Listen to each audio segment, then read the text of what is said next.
Russia's possible G8 return has already split the West, even before any chair is formally added back to the table. A draft US-backed peace framework for Ukraine quietly floats the idea of readmitting Moscow, turning what was once unthinkable for Brussels and Washington into a live negotiating chip. Across NATO and EU capitals, the prospect alone is forcing a recalculation. Russia would not walk in as a pariah seeking forgiveness, but as a sanctions-hardened power that has survived isolation and leveraged war to rewire its economy. That shift in posture from problem state to indispensable power is what really rattles Europe.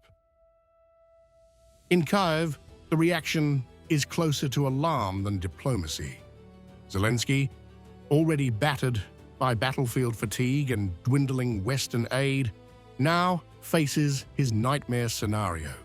Russia edging back toward diplomatic respectability, while Ukraine risks being treated as a bargaining chip in a bigger US-Russia deal. Germany has drawn a red line.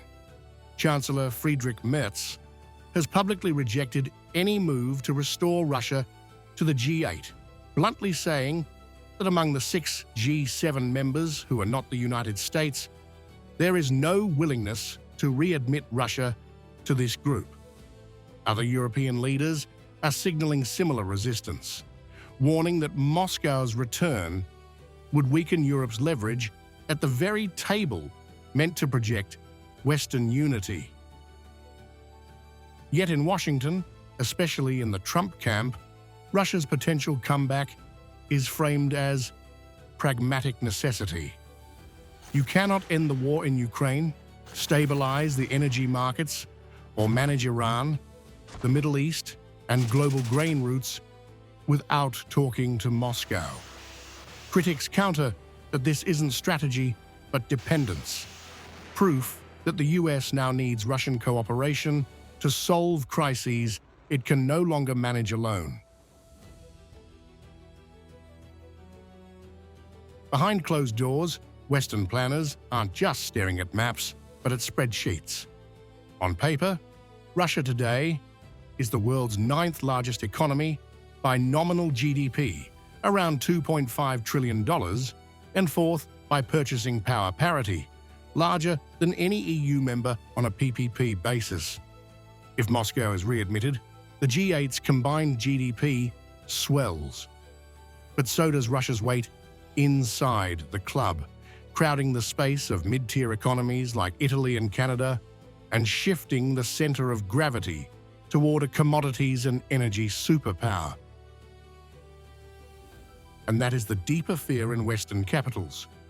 Beyond Putin's war, sanctions, and nukes, the question is brutal.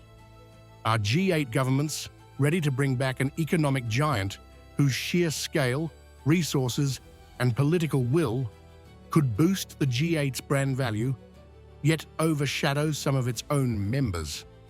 Whether Russia ever actually gets the empty chair or not, the fact that the West is even debating Moscow's return shows how much of the game Putin has already managed to bend without firing a shot at the G7 itself.